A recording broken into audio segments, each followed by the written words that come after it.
She pretended to be his wife to escape her ex. Now the billionaire CEO wants it to be real. It was just after 1 a.m. in New York City, the kind of hour when the world sleeps, and even the noise dares not speak.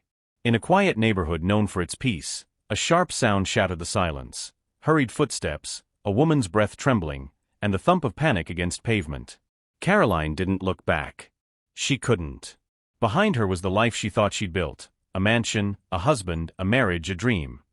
Now reduced to lies, bruises, and betrayal. Clutching her daughter's worn school bag and her own cracked phone, she ran toward the only light she could see, a gala crowd spilling onto the steps of the Grand Hall. Her heart pounded like a drum against her ribs. And then she saw him. A man in a black tuxedo. Alone. Calm. The kind of man who didn't belong to her world. Yet something told her he might be her only chance. Without thinking, Caroline grabbed his hand, whispered through shaking lips, "Please pretend you know me." He didn't pull away. That one moment, born from fear, would change her entire life. What she didn't know. The stranger she grabbed was a billionaire CEO. Before we continue, let me know in the comment section where in this beautiful planet you are watching from. Let's go. It was 1:04 a.m. in one of New York City's most peaceful neighborhoods, a place where the early morning silence usually blanketed the air like velvet. You could almost hear the stars breathing. The occasional cooing of night birds, the faint hum of distant taxis, and the whisper of wind weaving through tall trees were all that dared to disturb the darkness. But not tonight. Tonight, something felt off. Something cracked. It began with a hurried slam of a car door. Then came the muffled sobs of a woman, breathless, frightened. And then the fast, uneven rhythm of footsteps on wet pavement. A woman was running. She clutched a worn gray tote bag in one hand and her phone in the other. Inside the bag, a school uniform folded around a notebook with the name Elizabeth Clark scrawled across the front.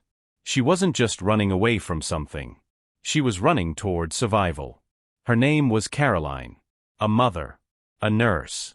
A woman who had spent far too long holding herself together with invisible thread. And tonight, that thread had finally snapped. Inside a large townhouse on West 92nd Street, dim lights flickered above a staircase lined with mahogany rails. Caroline had returned home after her late shift at the hospital, hoping for silence, for peace, for her daughter to be asleep and for the nightmare of her failing marriage to stay in yesterday. But the moment she stepped inside, her heart froze. A voice she didn't recognize. A woman's laugh. Then footsteps, 2 pairs. Coming from upstairs. She called out instinctively, "Elizabeth." But no answer. Just the unmistakable sound of heels on wood. And then, his voice. Peterson. Drunk. Loud. Entitled.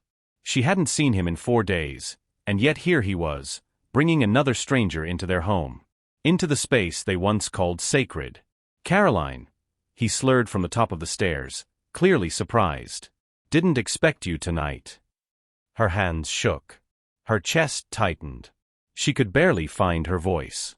"Where's Elizabeth?" Peterson blinked lazily. "Don't worry. She's at my sister's." Why so tense? A woman's figure appeared behind him, half-dressed, smirking. That was all Caroline needed to see. She turned. Fast. Grabbed the bag she had just set down. And ran. Now back in the street, Caroline's legs ached as she sped through the cold air. She didn't even know where she was going. Her phone buzzed in her coat pocket, Peterson calling. She turned it off. Her body kept moving, but her mind was flashing through every decision she had made in the past 8 years. 8 years of loyalty. Of silence. Of pretending. Of hoping. And now? She had nothing but a bag, her name badge from the hospital, and the gut instinct telling her to keep going. As she turned onto Fifth Avenue, her eyes caught something strange in the distance. Lights, music, people dressed in elegant gowns and tuxedos spilling onto the steps of a massive building. Of course. Tonight was the mayor's winter gala, an exclusive event attended by the city's elite. She had no ticket, no invitation, and no plan. But she had one thing, a desperate need to disappear. A man stood alone just off to the side of the crowd. He wore a simple but expensive black tuxedo. His hair was neatly styled, and his hands were tucked into his pockets as if he were half interested in the party happening behind him. He looked safe. And most importantly, distracted. Caroline approached him slowly at first, her chest still heaving from the run. As she got closer, her voice cracked out like a whisper carried by the wind. "Please, pretend you know me." The man turned. Their eyes locked for half a second, her fear meeting his calm. Without hesitation, he gently took her hand and pulled her closer, draping one arm around her as if they'd arrived together. "I was starting to think you stood me up," he said, smoothly. His voice was warm, confident, unshaken. Caroline blinked. For the first time all night, she exhaled. Just as she was beginning to steady herself beside the stranger, she heard it. A car. Familiar. It turned the corner and slowed near the valet. She flinched. But the stranger beside her leaned in and whispered, "Just smile." She nodded, eyes wide, trying to force a laugh. He offered his hand again, and they walked a few steps toward the crowd, blending in, two guests among many. From behind the tinted glass of the Bentley, Peterson scanned the crowd. For a terrifying second, she was sure he saw her. But he didn't. He rolled past, the car disappearing down the street. And just like that, she was safe. For now. They stood in silence at the base of the marble steps, her hand still gently resting on his. "You okay?" he asked. Caroline nodded, catching her breath. "I think so." He gave her a moment. Didn't pry. Didn't push. "What's your name?" she asked finally. He smiled faintly. "Macron. Just Macron." She hesitated.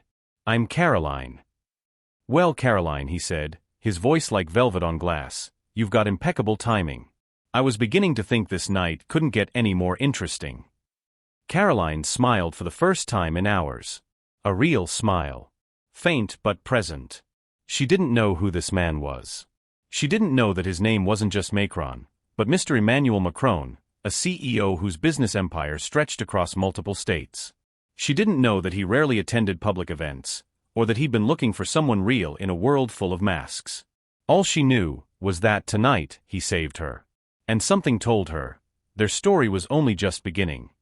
Every morning began the same way. Caroline woke at exactly 6:02 a.m., not because her alarm told her to, but because her heart had memorized the rhythm of routine, one she crafted not from joy, but from survival. She sat up in the large, king-sized bed, alone. The other side of the bed hadn't been touched in 3 nights. The silk pillowcases remained puffed, undented. The duvet lay folded where Peterson should have been. But Caroline didn't cry. Not anymore. She just reached for her robe, tied it around her waist, and walked down the hallway of a house that felt less like a home and more like a hotel lobby, beautiful, expensive, and emotionally sterile. The kitchen gleamed with polished marble countertops and chrome appliances. A wall-mounted espresso machine hissed as she pressed the double shot button, though she rarely drank more than 2 sips before the rush of duty swept her away. While waiting for the coffee, she reached into a cabinet and pulled out a small pink lunchbox. Elizabeth's name was engraved in cursive silver lettering. Her daughter had chosen it herself on her 6th birthday.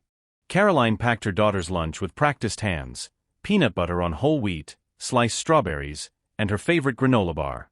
Then she scribbled a note on a sticky pad and tucked it inside. "Have a kind heart today. Love, Mom." She left one every morning. And Elizabeth saved every single one in a box under her bed. Caroline looked toward the breakfast table. One of the chairs had a newspaper laid across it. Peterson's usual seat. He hadn't been home last night. Again. She opened her phone. No messages. Just a calendar notification. Peterson didn't believe in excuses. He believed in status, in precision, and most of all, in control. Still, Caroline sent a text. "Elizabeth has her school recital today. It starts at 1 p.m. Thought you might want to come." She stared at the message for 10 full seconds before hitting send. It wouldn't matter. She already knew the answer, not in words, but in silence. Some women left the moment love turned sour. Caroline stayed. She stayed when he began sleeping in the guest room. She stayed when he came home reeking of cigars and champagne.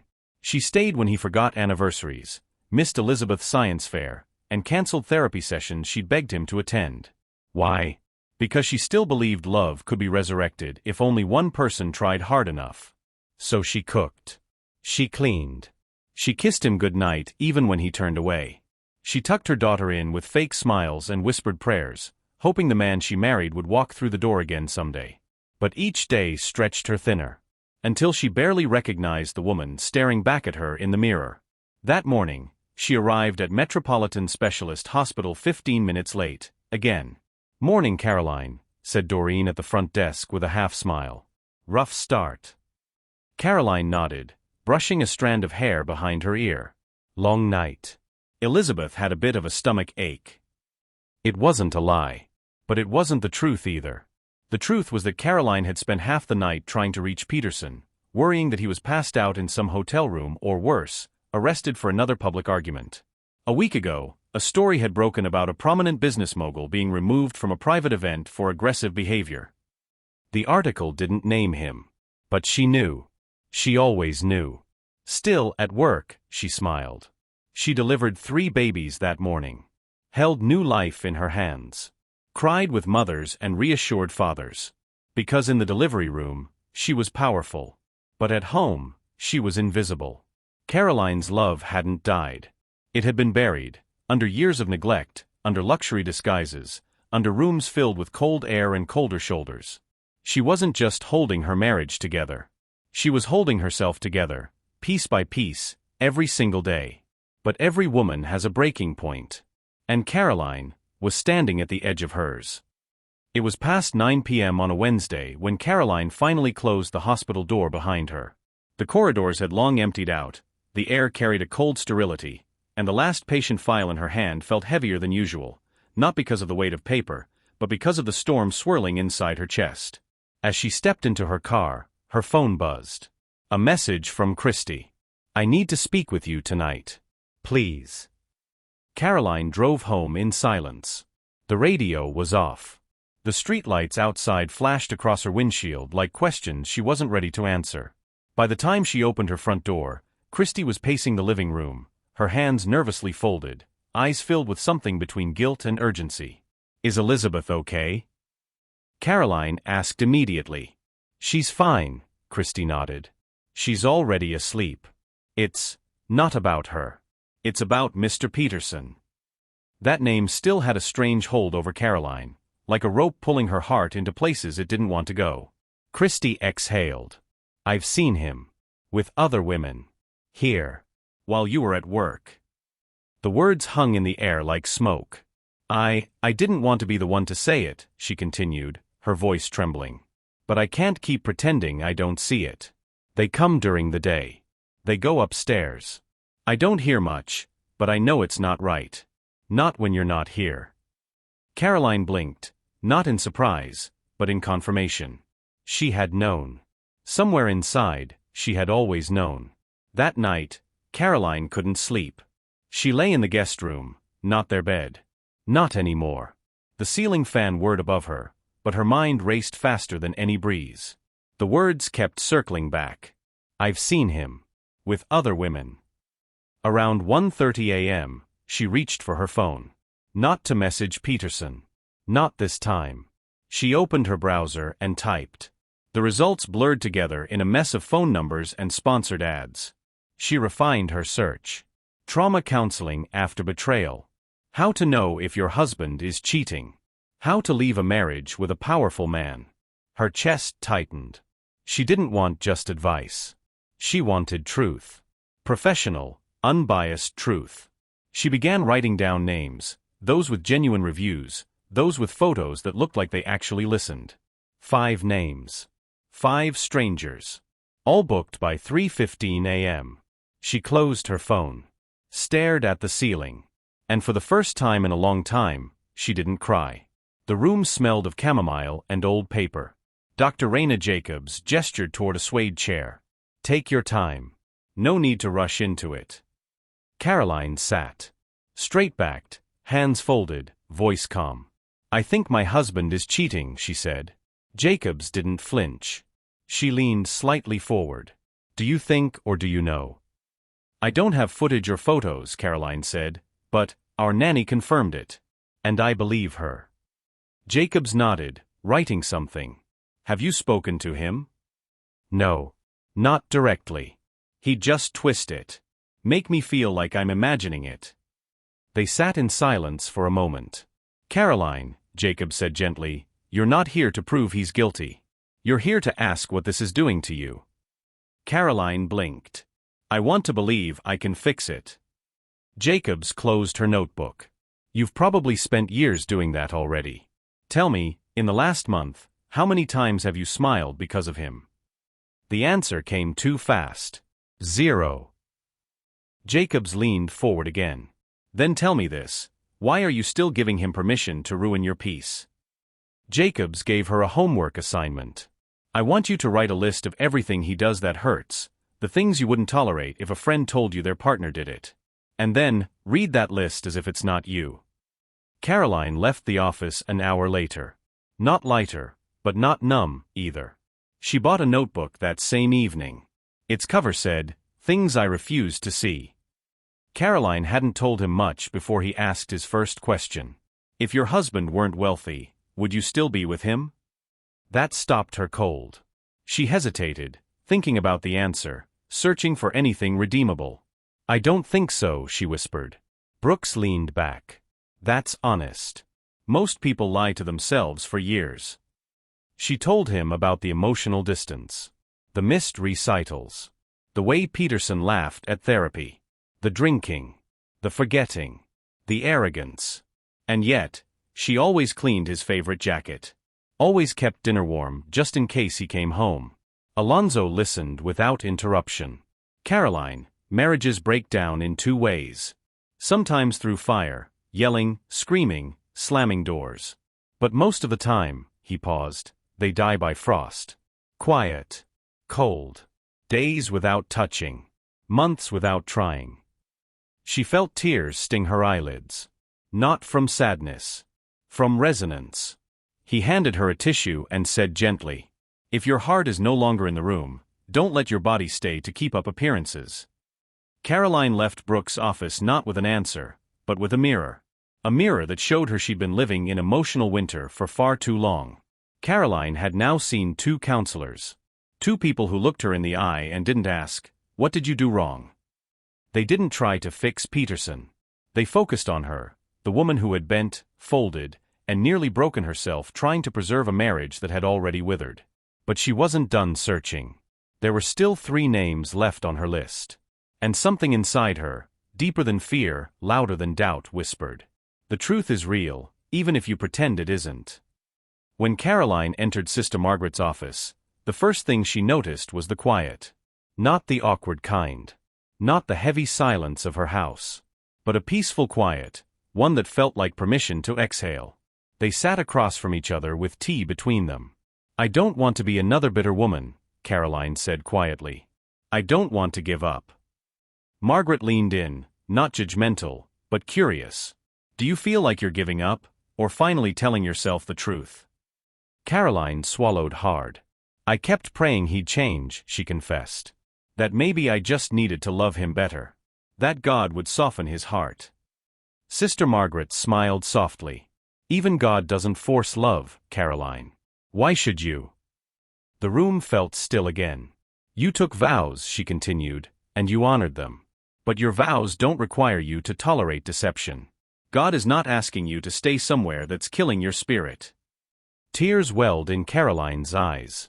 You are not less holy for choosing yourself. They prayed together before she left, a quiet moment of clarity, where Caroline didn't ask for Peterson to come back. She asked for strength to let go. Dr. Oduro listened more than he spoke. He let Caroline talk for nearly 30 minutes uninterrupted. When she finished, her eyes were red, her hands trembling. He waited another full minute before speaking. You've been keeping score, Caroline, he said gently. But not of the times he hurt you, of the times you endured it. She looked confused. You're measuring your value by how much you've survived. That's not strength. That's conditioning. She looked away, ashamed. It's not weakness to want to be loved back, he said. It's not disloyal to admit someone failed you. He handed her a paper.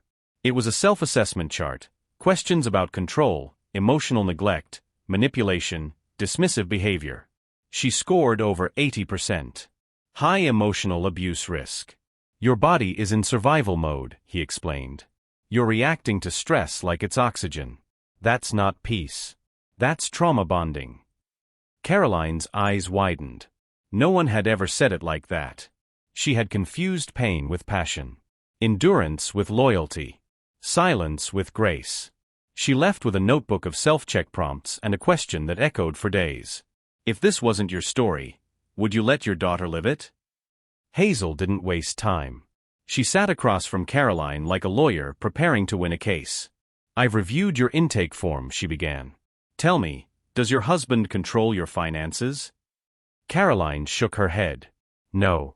I have my own account. I work. Good, Hazel nodded. That's one weapon he can't use. Caroline explained the situation, the suspicion, the silence, the threats. The reputation Peterson had. The contacts. The status. The fear. Hazel said flatly. You are not crazy. You are not being dramatic. You are not alone. She leaned forward. Women like you come in here every day, successful, intelligent, and still questioning if what they feel is bad enough. You've already waited too long. What do I do? Caroline asked, finally vulnerable. You get the truth. Quietly. Legally. Safely.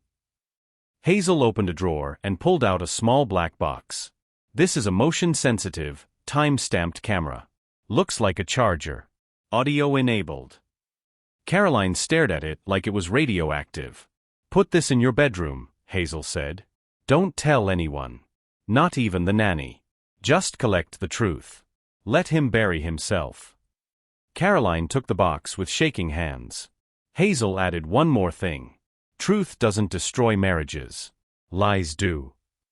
It was 2 a.m. when Caroline plugged the device into the outlet next to the bed, the same outlet where Peterson used to charge his phone, before he stopped sleeping beside her. The tiny blue light blinked once. Then silence. She didn't sleep that night. She waited. 1 night passed. Then 2. Nothing. On the 4th day, a Friday, Caroline came home from her shift to an empty house. Elizabeth was at a sleepover. Christy had the day off. Peterson was already upstairs. His car wasn't in the driveway. A strange car was. At 3:12 a.m., Caroline sat in her closet, door shut, lights off, her knees pulled to her chest. She plugged the camera into her laptop. Opened the folder. There was one file. She double-clicked. Peterson entering the bedroom, wearing a dark button-down. Behind him, a woman. Younger. Laughing. Red lipstick. High heels in her hand. They kissed. He pulled her close.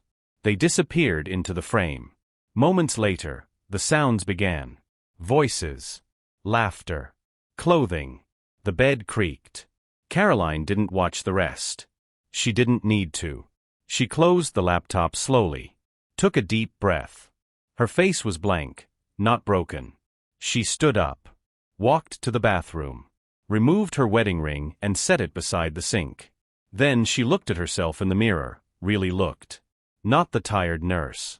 Not the abandoned wife. Not the patient, silent partner. Just Caroline. Asterisk, the worst part wasn't the betrayal. It was the moment she realized she had known all along, and stayed anyway. But now? Now she had proof. Now she had a voice. Now the unraveling of the lie was the beginning of her becoming. Asterisk. The human heart has limits. Not the physical kind, the kind no machine can detect. The kind that breaks in silence. The kind that no one sees, until it shatters. Caroline had reached that limit. She hadn't told Christy. Hadn't even told Elizabeth. But the evidence was there, recorded, undeniable, time-stamped betrayal. She kept it saved on a flash drive. Not because she wanted to watch it again, but because she needed to remember that she hadn't imagined any of it. And now, it was time to stop hiding. It was a rainy Sunday morning. The streets were quiet, painted with reflections of gray clouds and tired traffic lights. Caroline drove in silence, her fingers gripping the steering wheel so tightly her knuckles turned pale. In the back seat, Elizabeth hummed softly to a song playing in her headphones, unaware, untouched by the storm inside her mother. Caroline's destination wasn't a hotel, wasn't a lawyer's office. It was a warm two-story brick house with white shutters and a garden full of marigolds. The home of Mr. and Mrs. Charles, the couple lovingly called by everyone in their circle, the Charlies. Debbie Charles answered the door in a cozy knit sweater and socks. She smiled when she saw Caroline, but her smile faded quickly when she noticed the look on her face. "Oh my God," she whispered. "What happened?" Caroline didn't answer. Elizabeth ran inside, greeted joyfully by the Charlies' golden retriever, Biscuit. Debbie led Caroline to the couch, wrapping her in the kind of hug that said you don't have to explain right now. Moments later, Mr. Charles, a tall graying man with warm eyes, entered with 2 mugs of tea. Caroline sat on the couch, hands folded in her lap, her eyes fixed on the carpet. She told them everything. Not in a rush, but like peeling back layers of wounds. The women. The arrogance. The coldness. The camera. And finally, the video. She didn't show it. She didn't need to. The look in her eyes told them enough. Debbie squeezed her hand. Her voice trembled when she said, "Caroline, you didn't deserve any of this." Mr. Charles leaned forward, frowning. "Have you confronted him?" "No," Caroline said. "I wanted to talk to you first. Because if I go to him alone, I don't trust what he'll do. Or say." They both nodded. There was a pause. Then Mr. Charles stood. "Then we'll talk to him. Together." The Charlies arranged a meeting at their home for the next evening. They called Peterson, formally, politely, and said it was important. He agreed. Arrogant as ever. Caroline didn't sleep that night. Not because she was afraid, but because for the first time, she had backup. People who would stand beside her while she stopped being silent. 6:40 p.m., Peterson arrived. He stepped into the living room like he was walking into a boardroom. Slick suit. Silver cufflinks. Slight smirk. He kissed Debbie's cheek casually. Nodded at Mr. Charles. Glanced briefly at Caroline. "So what's the big emergency?" he asked, settling into the leather armchair across from them. Mr. Charles leaned forward, voice calm. "Peterson, we're concerned. Caroline has shared some troubling things. Things that, if true, can't be ignored." Peterson's eyebrows rose in amusement. "Troubling things? Are we gossiping now?" Debbie interjected, more firm. "She has evidence, Peterson. She knows." Caroline opened her purse. Pulled out the flash drive. Set it on the coffee table, like a grenade waiting to explode. Peterson's eyes narrowed. "You recorded me?" Caroline's voice was steady. "I did. Because you lied. 4 months. Maybe years." His smirk faded. "And now what? You want a medal?" "I want the truth," Caroline said. Admitted. Out loud. He laughed, short, sharp. "Caroline, I've built our life. You're just the nurse who married into it." The room froze. Mr. Charles stood. "That's enough." "Don't start preaching," Peterson said sharply. "You think you're the moral authority now?" "No," Charles replied, voice steady. "I'm just someone who knows the difference between power and worth." Peterson stood up suddenly, towering over Caroline. "You think you're going to ruin me with this? I am the business. I am the name." Caroline stood too, finally. "Then your name will fall with you." Silence. For the first time, he looked uncertain. "I never cheated for love, Caroline," he said, voice lower now. "I did it because I could. Because you let me. Because you were too scared to leave." Tears welled in her eyes, not because he was right, but because that was the man he had become. Debbie stepped between them. That's all we needed to hear. Peterson left. No apology, no remorse. Just a slam of the door and the sound of tires screeching as he peeled away from the curb. Caroline stood in the center of the room, shaking slightly. Mr. Charles walked over and placed a hand on her shoulder. "You were brave." "No," she said. "I was ready." Sometimes, courage isn't loud. It isn't screaming, or throwing things, or slamming doors. Sometimes, it's showing up. With the truth. With people who believe you. And standing still, while everything false around you falls apart. Asterisk. Later that night, after Elizabeth had gone to bed in the guest room, Caroline sat with Debbie by the fire. "Do you think I waited too long?" she asked softly. Debbie shook her head. "I think you waited until you were done apologizing for being right. That's not weakness. That's wisdom." Caroline smiled, tears slipping quietly down her cheek. And for the first time in a very long time, she felt safe. The truth was out. The lies had collapsed. The mask had shattered. But sometimes, exposing a monster doesn't make it disappear. Sometimes, it makes it dangerous. Caroline had stood her ground. She hadn't cried. She hadn't begged. She had looked Peterson in the eye, placed the truth on the table, and walked away with her head held high. But monsters don't like to lose control. And Peterson, powerful, privileged, and proud, had just lost the one thing he could never replace. It had been 2 days since the confrontation at the Charlies' home. Caroline was back in her house, only because Elizabeth's school was near, and she hadn't yet arranged a safe place to relocate. Christy stayed overnight, sleeping in the guest room with Elizabeth. Peterson hadn't returned since the argument. But his silence wasn't comforting. It was the kind of silence that felt like a low hum of thunder, too quiet to be lightning, but too sharp to ignore. Caroline was in the kitchen, folding Elizabeth's laundry, when she heard the front door open. No knock. No warning. Just the sound of keys in a lock, and heavy footsteps. Peterson. She stood still, her hands frozen mid-fold. He walked in with no expression, no shouting, no smugness. Just silence. "I want to talk," he said coldly. Caroline didn't answer. He stepped closer. "You embarrassed me." She took one step back, subtly reaching for her phone on the counter, just in case. "You went behind my back. You aired our dirty laundry to people who had no business hearing it." "They're our family," she said quietly. "And they were the only ones who saw me when you stopped looking." That did it. His face tightened. "You think you're a hero now? A victim? You want pity." "No," she said. "I want peace." He moved fast. Before she could blink, his hand swept across the counter, sending the folded clothes crashing to the floor. "You think this is over?" he barked. "You think some video changes who I am?" Caroline flinched but stood her ground. "No," she said. "It shows who you've been all along." And that was when it happened. One sharp motion. One backhand, fueled by rage and humiliation. She stumbled back against the fridge, her cheek stinging from the slap. Time seemed to freeze. Even Peterson looked surprised for a moment, not in regret, but in realization. Caroline touched her face, her breath caught. In the hallway, Christy's voice broke the silence. "Ma'am." Peterson turned toward the sound, but Caroline stepped forward, voice trembling, eyes steel. "If you ever lay a hand on me again, I won't just leave. I'll bury you legally." Caroline's legs gave out moments later. She slid to the floor, holding her cheek, blinking back the tears that burned from pain, not just physical but spiritual.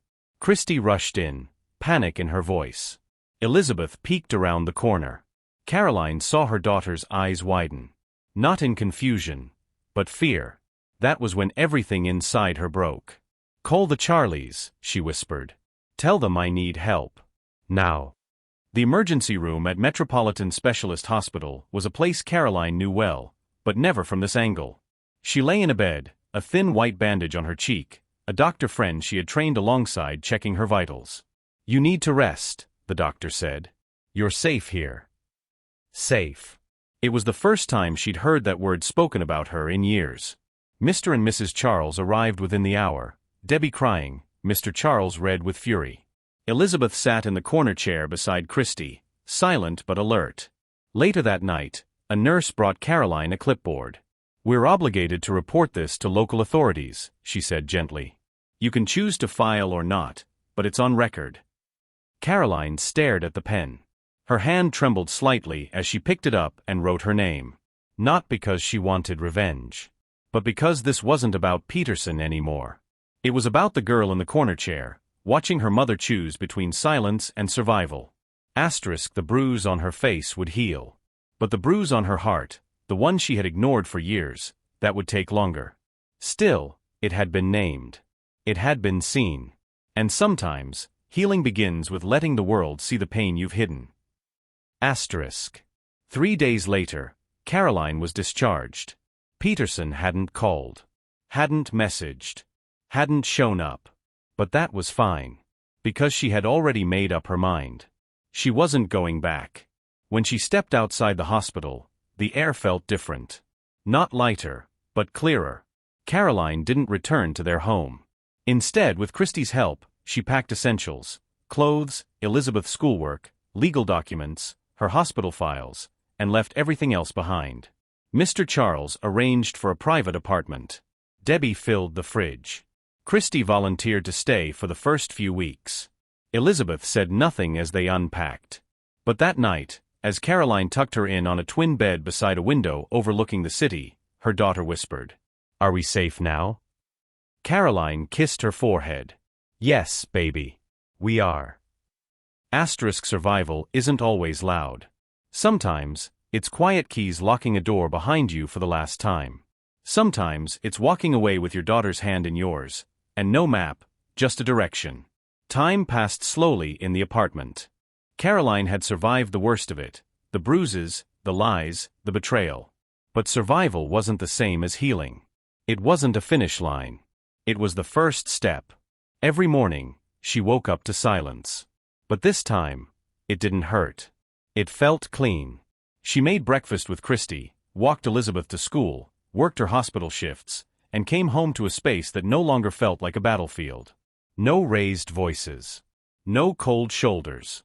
No apologies that never came. Just breathing. Just being. Just peace. It was a Tuesday morning when Caroline noticed something on the nurse board. The name gave her pause. It had been weeks, maybe months, since the night she grabbed a stranger's hand outside the gala and asked him to pretend they knew each other. He had saved her from Peterson's glare with a calm voice and a steady grip. And then, he disappeared back into the crowd. She didn't even know if she'd imagined it.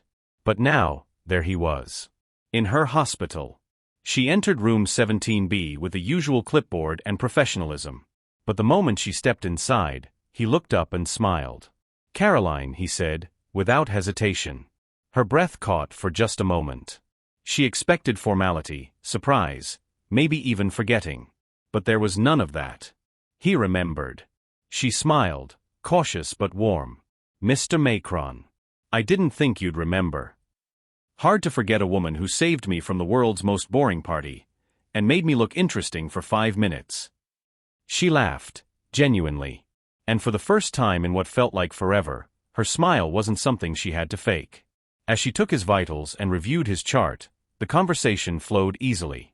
"So," she asked, "what brings a billionaire CEO back into our modest little hospital?" He smirked. "Routine physical. My assistant says I push too hard and sleep too little. She booked this without asking me." Caroline raised an eyebrow. "Well, she's not wrong. Your blood pressure's mildly elevated. So now I'm officially being scolded by someone who outranks me in white coats."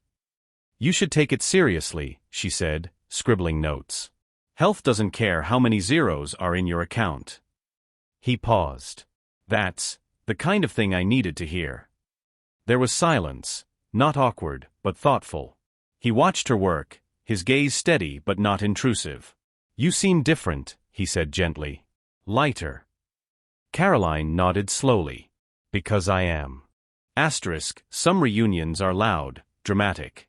Others are quiet, like a door you didn't know was unlocked slowly swinging open again. And sometimes, the best connections begin after the storm has already passed. The next day, she found a note on her locker at the hospital. No flowers. No grand gestures. Just a folded card. "If you're not too tired of white coats and fluorescent lights, would you have coffee with me this Friday? E. Macron." They met at a quiet corner cafe in the West Village. No press. No photographers. Just him, dressed in jeans and a dark sweater. No bodyguards. No assistant. And her, in a blue blouse and soft makeup, nerves fluttering beneath calm.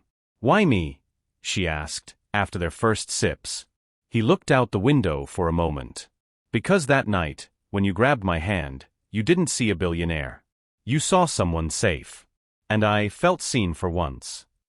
She tilted her head, curious. "A man like you doesn't seem like he's ever had to hide." "That's the thing," he said. "We all hide. Just not always in the same ways." They talked for hours. About childhood. About fear. About the guilt of being strong for everyone else. About starting over. And not once did he ask her about Peterson. He only asked about her. As they left the cafe, he offered to walk her home. She hesitated. Not because she didn't trust him, but because walking beside someone new felt like a kind of promise. Still, she said yes. The walk was slow. Peaceful. They passed bookstores, small parks, elderly couples holding hands. He asked about Elizabeth. She spoke of her daughter with pride and pain. About how much Elizabeth had seen. About how she feared that damage would linger. "Then show her how to rebuild," he said simply. "You already are." Sometimes, the best apologies don't come from the people who hurt you. They come from new people who show you never deserved the hurt in the first place. At her apartment door, Macron didn't ask to come in. He didn't lean in too close. He just smiled. "I'd like to see you again. Only if you want that." She didn't say yes. She didn't say no. She just nodded, a quiet maybe. And for him, that was enough. Later that night, she stood at the window, staring at the city lights. Elizabeth was asleep. Christy was reading. Caroline placed Macron's note on the nightstand. And next to it, she placed the old flash drive, the one with the video that changed everything. Then she turned off the light. Healing is never instant. It's not loud. It's not perfect. But sometimes, it begins with a stranger's hand, and continues with the stranger who didn't let go. Some chapters don't end with silence. Some close with a single choice, made in full view of the world. Caroline never expected to be the woman wearing a midnight blue evening gown, slipping into heels she once thought belonged to other people's lives. But tonight wasn't about reinvention. It was about arrival. The invitation had come 2 weeks earlier, a white embossed envelope, left on her desk at the hospital. The New York Circle of Global Philanthropy. Cordially invites Ms. Caroline Clark to attend the Winter Hope Gala as a guest of Mr. Emmanuel Macron. She had stared at it for several minutes, unsure if her hands were trembling from fear or disbelief. But in the end, she said yes. The mirror reflected someone new. Not a stranger. Not someone pretending. But Caroline, unburdened, unafraid. Elizabeth sat on the bed, watching her mom fasten her earrings. "You look like someone in a movie," she whispered. Caroline smiled. "No, baby. I just look like me, the me that's been waiting to breathe again." Christy entered with a pair of black satin gloves. "You ready?" Caroline took a deep breath. And nodded. The grand hall stood like a palace of glass, lights twinkling, cameras flashing, elegance pouring from every doorway. When Caroline stepped out of the car, escorted by Mr. Macron, heads turned. Not because of his status, but because of her presence. She didn't cling to his arm. She didn't look for a corner to hide in. She stood tall, the embodiment of grace earned through fire. Photographers leaned in, whispers circled. "Who is she? Isn't that the Clark woman? She looks different." And she did. Because this time, she hadn't been dragged to the gala by a controlling husband trying to show her off like a trophy. This time, she chose to be here. The chandeliers glowed like constellations. Mr. Macron introduced her to guests, quietly, respectfully. She smiled, exchanged greetings, and laughed more in 1 hour than she had in the last year. They danced, slowly, not for show, but for the music. He didn't pull. He didn't control. He simply led, gently. And for a moment, she forgot the bruises, the lies, the silence. Until he walked in. Caroline saw him before he saw her. Peterson. Dressed in his signature charcoal black tux. No woman on his arm. No press trailing behind him. He looked thinner. Pallid. Tired in the eyes. But still, dangerous. Her breath caught. Not from fear, but from the sudden reminder of a life she had buried. Mr. Macron noticed the shift in her gaze. "Is that him?" he asked quietly. Caroline nodded. "Do you want to leave?" he offered. "No," she said calmly. "I didn't come here to hide." An hour later, Peterson spotted her across the room. His brows lifted. His posture straightened. He made his way over slowly, a drink in his hand, entitlement in his walk. "Caroline," he said, "didn't expect to see you here." She turned, looked him in the eye. "I could say the same." He gave a half smile. "You clean up nice." "I always did. You just stopped looking." There was a pause. Macron stepped forward, but Caroline gently placed a hand on his arm, signaling she had this. Peterson's smirk faded slightly. "So this is the new guy, huh? Rebound looks expensive." Caroline didn't flinch. "This is the man who knows how to treat people, who doesn't need to humiliate others to feel powerful." Peterson scoffed. "Still the same mouth." "No," she said, eyes steady. "This one finally speaks the truth." Silence followed. Then Macron, calm and quiet, stepped beside her. "Some men lose what they had, and still don't know why." Peterson looked between them, something flickering behind his eyes. Anger? Jealousy? Regret? We'll never know. Because Caroline turned away, her final answer. She and Macron stepped back onto the dance floor. The orchestra swelled. The crowd faded. And behind her, Peterson stood alone, drink untouched, watching the woman he thought he'd broken shine. Closure doesn't always come in apology. Sometimes, it arrives in the form of confidence, peace, presence. Caroline didn't come to confront. She came to live. And the ghost of her past could only watch. As she danced away, into a future he could no longer control. Later that night, in the quiet of the car ride home, Macron looked at her, not with ownership, but with admiration. "You were powerful tonight," he said softly. Caroline turned to him, smiled, and replied, "No. I was finally free." The air in the house was still. Caroline had just returned from a grueling double shift. Her scrubs smelled faintly of antiseptic. Her shoulders ached, and her eyes longed for sleep. She found Christy in the living room, folding Elizabeth's school clothes. The nanny looked up, hesitated, then said carefully, "Can we talk?" Caroline froze mid-step. "Is something wrong with Elizabeth?" "No. She's fine. She's sleeping. This is about Mr. Peterson." Caroline's heart skipped. She lowered her bag slowly. "What about him?" Christy bit her lip, her voice trembling. "He's been bringing women into the house. When you're not here." Caroline blinked. The words didn't register at first. "What are you talking about?" "I didn't want to say anything. I was afraid. But I've seen them. 2 in the last month. Sometimes they're only here for an hour, but they go upstairs." "That's not possible," Caroline whispered. "He wouldn't, in our home?" Christy nodded. They laughed loud. I never opened the door. I just stayed with Elizabeth. But I couldn't keep pretending I didn't know." Caroline felt the floor sway beneath her. Peterson? In their house? In their bedroom? Her chest tightened. But still, she refused to believe it. Maybe it's business. Maybe it's just. Christy didn't interrupt. Because she knew that denial needed a moment to pass through. And Caroline wasn't ready yet. There's a certain type of love that breaks you gently.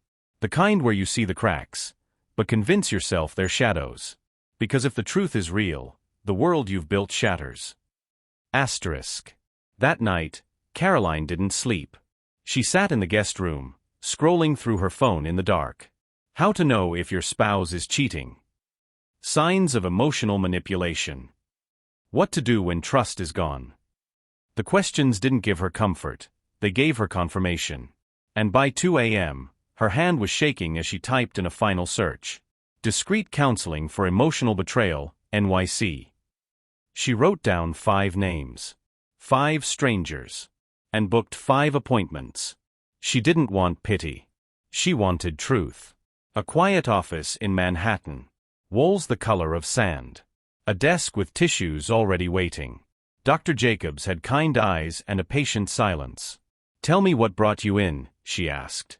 Caroline hesitated, then said, "I think my husband is cheating. Our nanny told me. I don't want to believe it, but I can't stop imagining." Jacobs nodded slowly. "Do you feel safe in your marriage?" That question hit harder than she expected. "Not emotionally," she whispered. "Not anymore." Jacobs leaned forward. "Then let's start there. Before we chase evidence, let's rebuild you." She left the session with a blank journal and one question to reflect on. If this wasn't you, would you tell your friend to stay? A warm office in Brooklyn. Books lined the walls. Classical music hummed in the background. Brooks listened without judgment as Caroline recounted the shifts, the absence, the silence, the secrets. "Do you still feel like you're married?" he asked gently. She didn't answer right away. "I feel like I'm a woman standing in a house waiting for someone to come home, who already left months ago." Brooks nodded. "Some marriages end quietly. No fireworks. Just a slow fade. And one day, you realize you're the only one still lighting candles." He suggested one thing: observe, don't confront. Watch. Take notes. Let him tell on himself. And above all, protect your peace. Inside a chapel library, the air smelled of old pages and lavender oil. Sister Margaret poured her tea with a gentleness only someone who'd counseled many broken hearts could hold. "I stayed because I believed God wanted me to fight for my marriage," Caroline confessed. Margaret smiled sadly. "God honors fight. But he doesn't demand you drown. Protecting your family includes protecting yourself." She didn't tell Caroline to leave. She told her to listen to the quiet voice inside her. "It's already speaking. You just haven't trusted it yet." The youngest of them all, but wise beyond years. Calm. Grounded. He spoke little. Let Caroline speak first. Then he said, "Sometimes we call loyalty what is actually self-neglect." Caroline sat very still. "You're not just afraid of losing him," he continued. "You're afraid that if you let go, everything you endured will have meant nothing." She swallowed hard. "It meant something," he said. "But it doesn't have to cost you everything." He recommended she begin tracking her emotional triggers, and consider recording the truth quietly, for her own clarity. No candlelight. No therapy couch. Just sharp edges and steel-spined advice. Hazel didn't ask if he was cheating. If he is, you deserve to know. If he isn't, and you're living in fear, you still deserve to know. She handed Caroline a small box. A motion-activated, audio-enabled hidden camera disguised as a phone charger. "Install this. Don't tell anyone. Get your answers." That night, Caroline stood in the master bedroom. She stared at the empty bed, the one she once called sacred. Then at the wall where a wedding photo used to hang. It had been gone for months. She plugged the device in beside the nightstand. One blink. Then still. The camera was ready. Now all she could do was wait. 3 days passed. Then 4. On the 5th, she came home early. Peterson's car was outside, but no one was downstairs. Elizabeth was at Debbie's. Christy was at the market. She went to the closet. Took out the camera. Connected it to her laptop. There was one file. She clicked play. Peterson enters. A woman follows. Laughing. High heels clicking. He wraps his arm around her waist, leads her upstairs. Into the bedroom. They disappear from frame. But the audio remains. Muffled giggling. Kissing. Her voice. His voice. Then silence. Caroline's hands didn't move. Her body sat perfectly still. The screen turned black. And so did the part of her that had held on for too long. Sometimes, the truth doesn't scream. It whispers. Then sits quietly beside you, while your world changes shape. Caroline closed the laptop. Walked to the sink. Took off her ring. Set it down beside the soap. And wept. Not because she was weak.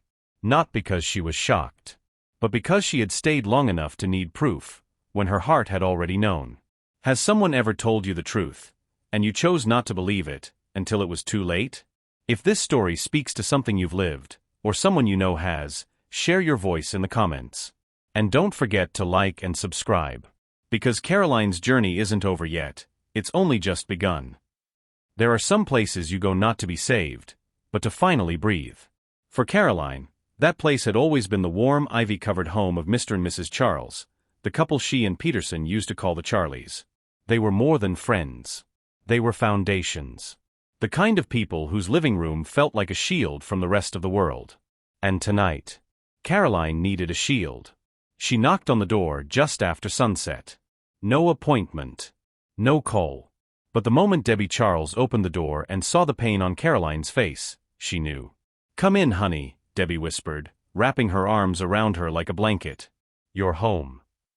Mr. Charles, or Charlie as he was fondly known, came from the kitchen holding 2 cups of mint tea. He took one look at Caroline's eyes and said quietly, "You've carried this alone for too long." The 3 of them sat in the den. Caroline told them everything. Not in anger. Not in rage. But in the kind of voice that trembles because it's been silenced for too long. She spoke of the video, the betrayal, the counselors, and the way Peterson had twisted their marriage into something unrecognizable. When she was done, Debbie was crying softly. "Sweetheart. I'm so sorry. I wish I'd seen it sooner." Charlie set his cup down. "We need to talk to him." "What?" "Not to fix him," he said, "but to confront him, together. He needs to know you're not alone anymore." Caroline hesitated, then nodded. She was ready to stop hiding. They called Peterson the next morning. Charlie was firm but calm. "Caroline came to us. We'd like you to join us for a conversation. Face to face." There was a pause. Then the familiar arrogance returned. "Fine. If she needs a support group to feel brave, I'll humor her." That evening, Peterson arrived. He wore a crisp navy suit and a smile that didn't touch his eyes. "Didn't know we were doing interventions now," he said, walking into the Charlie's sitting room like he owned the place. Caroline sat on the couch beside Debbie, her hands clenched, her breathing steady. Charlie offered Peterson tea. He declined. "We're not here to argue," Charlie began. "We're here because your marriage is fractured. Caroline has come forward with serious concerns." Peterson laughed. "Let me guess. She thinks I'm cheating." No one spoke. "She got that from the nanny, didn't she? The one always lurking around like some unpaid spy." "She has proof," Debbie said firmly. Peterson's jaw twitched. "You installed a camera." He turned to Caroline. "You really did that? Wow. No wonder the bedroom's been cold." Caroline's voice came out soft, but clear. "You made our home a lie. I needed the truth." "So what now? Divorce? Lawyers? You think you're walking away with my name and my money?" Charlie stood, his calm evaporating. "No. She wants her life back. You know what this is." Peterson snapped. "A pity party. She didn't like the real world of wealth and men. Now she's crying to your wife for comfort." "That's enough," Debbie snapped, standing beside Caroline. Peterson pointed at Caroline. "You think you're brave now? Surrounded by these 2. You wouldn't last a week without my last name." Caroline stood slowly.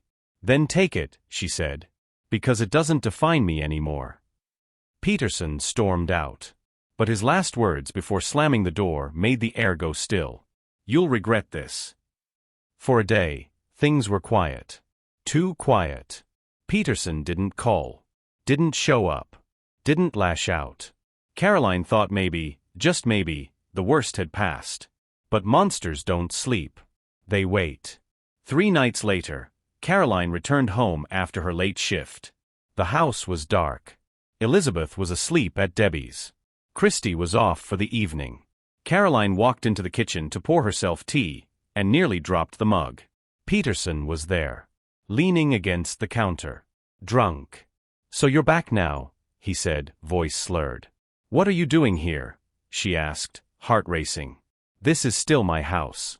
You forgot that, didn't you?" Caroline stepped back. "You need to leave. Now."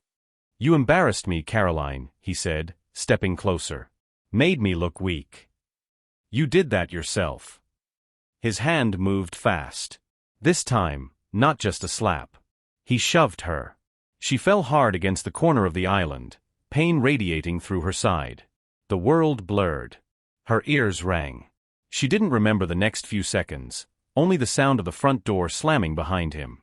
She crawled to the living room. Managed to grab her phone. Pressed one number. Debbie. Her voice barely came out. He hit me. The next thing she remembered was bright lights. And beeping. She was in a hospital bed. 4 in her arm. Bandage on her ribs. A cut on her cheek. Christy was by her side.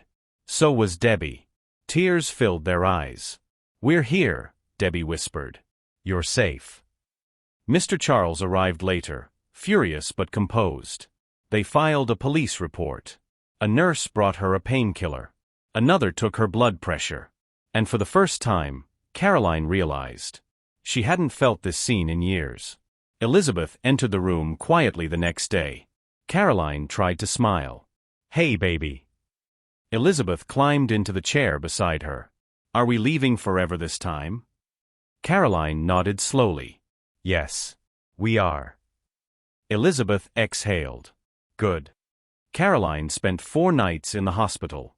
Christy stayed the whole time. So did the Charlies. They brought food, flowers, blankets, love. Not pity, presents. Caroline didn't talk much. But she began to write. In the journal Dr. Jacobs had given her. Page 1, "I am not what happened to me. I am what I choose next." Some endings are violent. Some are quiet. But all of them are beginnings. Caroline had finally fallen. But only to rise without him. Some heartbreaks come suddenly. Others arrive in silence. But the most painful ones greet you at the door like they've been waiting for you. Caroline stepped out of the cab in front of the house she once called her sanctuary. It had been 7 days since the hospital discharged her. 7 days since she stared at a ceiling wondering how much one heart could take. But today, she returned. Not because she wanted to, but because she needed to collect what was left of her life. Elizabeth was with Debbie for the afternoon. Christy walked beside her, silent, steady. The mansion looked the same, white pillars, trimmed hedges, too many windows. But as she reached the front door, something felt wrong. The lights inside were on. The music playing was soft jazz. And the key she held no longer turned smoothly. Inside, the hallway smelled different. Perfumed. Floral. Not hers. She moved slowly through the house, toward the master bedroom. And stopped. Her nameplate was gone from the door. She opened it. Empty. The bed neatly made. New pillows. Her belongings? Gone. Caroline's heart skipped.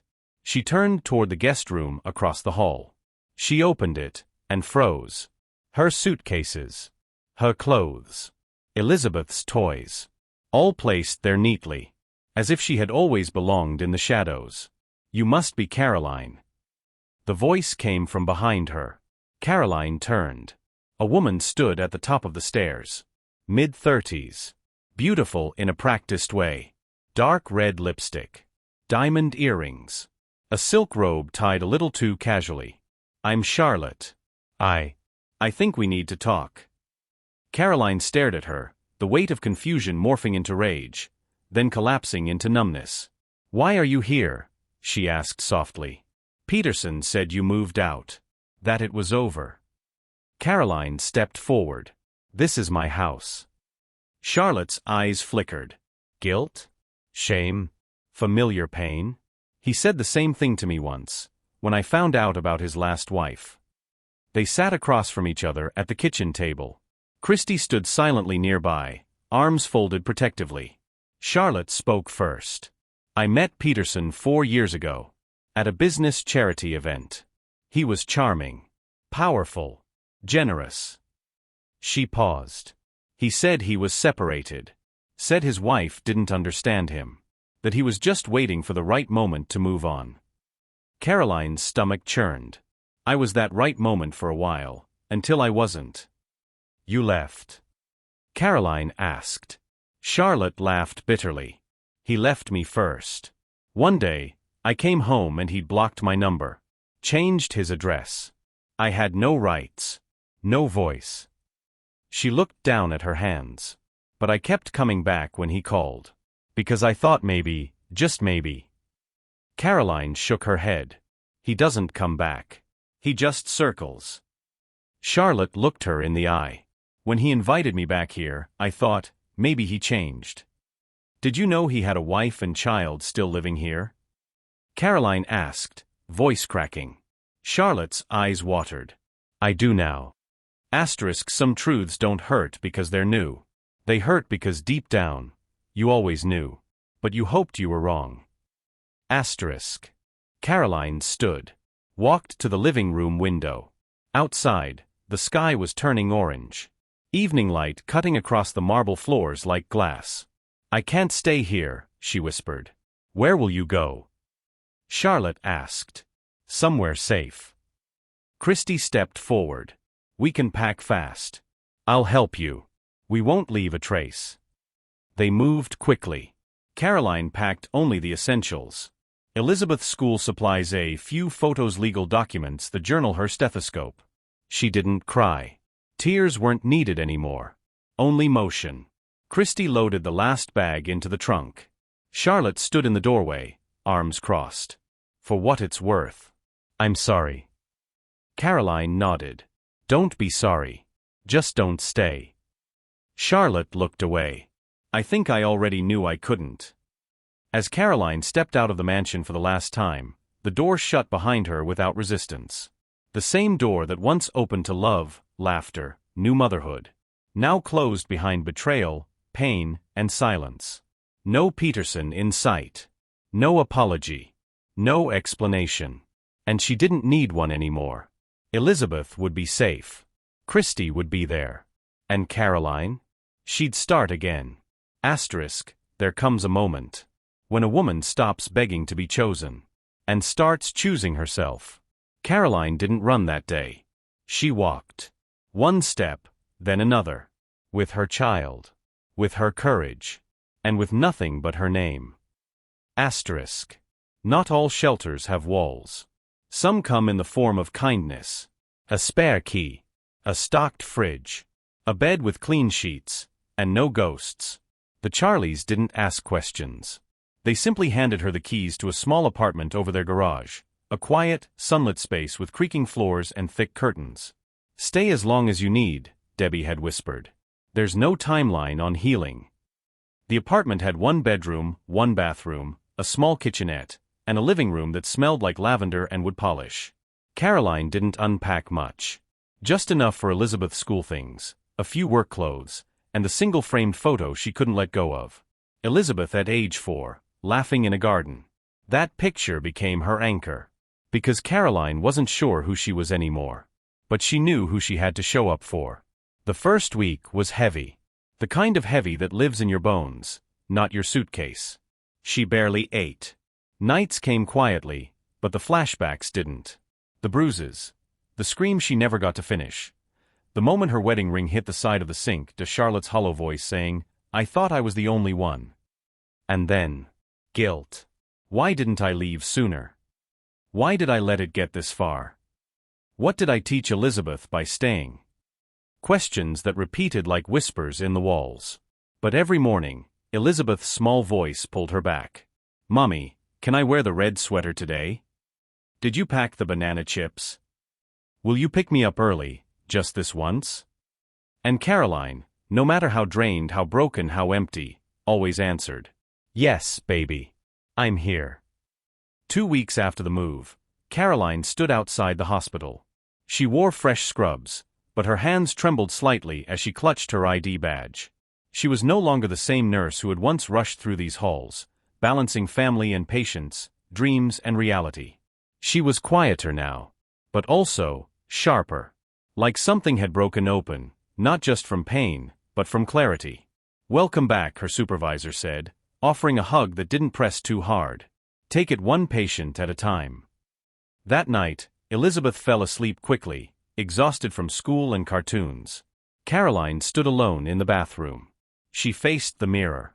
Her reflection didn't flinch. She saw the faint scar under her left eye, the hollow under her cheekbone, the tiredness around her mouth. But behind that, she saw something else. "You're still here," she whispered to herself. Not in defiance, not in rage, but in awe. Because after everything, she was still here. Healing doesn't look like victory. It looks like survival. Like brushing your hair after 3 days. Like answering the phone again. Like letting your child laugh without guilt. Like looking in the mirror and not turning away. She opened her journal, the one Dr. Jacobs had given her weeks ago. She hadn't written in it since the hospital. Now she did. Today I walked through the hospital doors again. No one saw the war behind my smile. But I did. I saw her. The version of me who almost disappeared. I still love her. And I'm going to protect her now. She put the pen down. Tears didn't come this time. Only silence. And the faintest trace of peace. The next morning, Caroline packed Elizabeth's lunch early. She combed her daughter's hair into 2 tight braids and kissed her cheek twice, once for the present and once for the future. They laughed together in the kitchen. Elizabeth spilled juice. Christy joked about moving into the pantry full-time. It was ordinary. And after months of chaos, silence, and bruises, ordinary felt like a miracle. Healing doesn't come in waves. It comes in whispers. In clean dishes. In quiet mornings. In realizing that maybe, just maybe, you were never broken. Just buried. And now, piece by piece, you're coming back. The hospital buzzed with its usual Monday rhythm, elevators dinging, carts rolling down sterile hallways, the faint sound of a child crying in pediatrics 2 floors down. Caroline adjusted her stethoscope and signed off on her rounds. It had been 3 weeks since she'd moved into the Charlie's guest apartment. 2 weeks since her return to the hospital. And 1 week since she had looked in the mirror and said, "I'm still here." Most days still carried weight, the kind only she could feel. But today felt lighter. Like something had shifted. Even if she couldn't name it. At the nurse's station, she checked the digital schedule. Patient, Macron, Emmanuel, Executive Wellness Exam, Room 17B, 10:30 a.m. She blinked. The name tugged at a memory. A hand held in fear. A stranger who said, "I've got you." She hadn't seen him since the gala. She didn't even know if he remembered her. That night had been a blur of panic and instinct. Still, she felt her pulse quicken. At precisely 10:28 a.m., she knocked on the door to 17B. "Come in," a voice called. She stepped in. He was seated on the exam table, tall, calm, impeccably dressed even in a simple shirt and slacks. He looked up, and the moment their eyes met, his face lit up. "Well," he said, standing slowly. "Of all the places to meet again." Caroline smiled, genuinely this time. "Mr. Macron." "Please," he said, extending a hand. "Just Emmanuel. I didn't think I'd see you again." She shook his hand, firm, warm. "Neither did I." She moved into professional mode, taking vitals, logging notes, checking routine stats. Pulse is good. Blood pressure, a little elevated. Busy week. "Busy year," he replied with a smirk. There was a silence, not awkward, but reflective. Then he spoke. "That night at the gala. I never got to thank you." She glanced at him. "I was the one who interrupted your evening. You trusted me. No questions. Just instinct. Not many people do that. It meant something." Caroline paused, then said quietly, "I didn't trust easily back then. But something about you felt safe." Sometimes it's not what someone does. It's how they exist in the moment. Some people arrive in your storm and don't try to fix it. They just sit with you until the thunder passes. The appointment lasted only 20 minutes. But before he left, Emmanuel turned at the door. "I come here every quarter. Executive health plan. Same floor. Same room." He paused. "Maybe I'll see you around." Caroline smiled. "Maybe." Over the next 2 months, Caroline and Emmanuel crossed paths more than once. Sometimes it was by schedule. Sometimes by accident. Each time, the conversations grew easier. Topics drifted from small talk to books, from books to philosophy, from philosophy to fatherhood, which he confessed he wanted one day, but hadn't found the right story to build it with. Caroline never spoke about Peterson. And Emmanuel never asked. Because somehow, he knew she wasn't ready to unpack the past. Instead, he gave her space. And she gave him honesty. One afternoon, while Caroline was grabbing tea in the hospital courtyard, a familiar voice spoke from behind her. "I owe you coffee." She turned, surprised. "I didn't know we were keeping a tab." "I always do," he replied with a soft grin. They sat at the bench. Sunlight filtered through the trees. Autumn was coming. "How's your daughter?" he asked gently. She looked up. "Braver than me, some days." "That's because she sees you trying." Not all sparks start with fire. Some begin with steady hands. With laughter that doesn't ask for anything. With someone remembering the small things, without needing the whole story. That night, back at the apartment, Caroline sat by the window. Elizabeth was sleeping. Christy had gone home. She thought about Emmanuel's kindness. His timing. His patience. She thought about how he looked at her, not like a woman recovering from damage, but a woman still building. And for the first time, she let herself wonder. What if there's still a version of my life? Where love doesn't hurt? Do you believe in second chances, the kind that come when you least expect them? Drop a red heart in the comments if you've ever met someone by fate. And don't forget to like and subscribe. Caroline's journey isn't done, it's just getting interesting. It had been 4 days since Caroline last saw Emmanuel Macron. Their last conversation ended with a warm goodbye in the hospital corridor, a handshake that lingered just long enough to mean something, but not enough to complicate it. So when her phone buzzed during her lunch break, she wasn't expecting this message. "I know this is a little formal, but would you consider being my guest at the Heritage Foundation Gala next Saturday? Black tie. Very little small talk. Good music. Zero pressure." Caroline stared at the screen. Read it 3 times. Not because she didn't understand the words, but because she wasn't sure her heart was ready. That night, Caroline sat on the couch, the glow of Elizabeth's cartoon in the background, while her thoughts churned. Was this a date? A gesture of friendship? A public unveiling? Did she have to decide what it meant right now? The memory of her last gala with Peterson flashed through her mind, the way she'd stood behind him like a prop, silent, smiling through pain no one could see. But Emmanuel wasn't Peterson. And this wasn't then. Still, fear tugged at her quietly. "I've forgotten what it feels like to just enjoy something." She looked at Elizabeth curled up beside her, sleeping soundly with a book clutched to her chest. Caroline's decision didn't come loudly. Just one small word. Yes. She sent the message before she could take it back. The following Friday, Caroline stood in front of the narrow wardrobe in her bedroom. 3 dresses hung before her. One deep navy with lace sleeves. One emerald green that clung a little too tight. One soft champagne satin, simple, elegant, untouched. She stared for a long time. Then a voice piped up behind her. "That one," Elizabeth said, pointing to the champagne dress. "You look like a princess in that one." Caroline turned. "It's too much." "No, it's not," her daughter insisted. "You deserve to smile again, Mom." Her breath caught in her throat. It wasn't the words, it was how they were said. So matter of fact. So full of belief. As if joy wasn't a luxury, but a right she had forgotten she owned. She tried on the dress. The fabric glided over her like water, soft, forgiving, graceful. She stood in front of the mirror. Her collarbone looked sharper than before. Her eyes carried more than their age. But for the first time in months, she didn't look like someone escaping. She looked like someone arriving. Emmanuel sent a car, but not a limousine. Just a sleek black sedan with soft jazz playing and a polite driver who said only, "You must be the important one." Caroline smiled. Tucked her shawl closer. Checked her lipstick once, then let it be.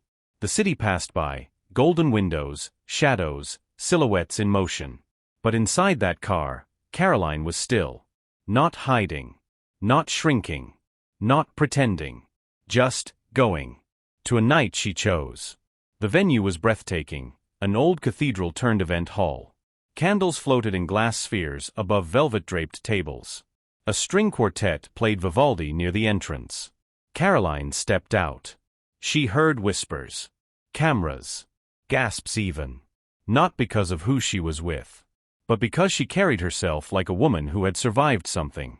And people notice that, even if they don't know what it is. Emmanuel met her at the base of the steps.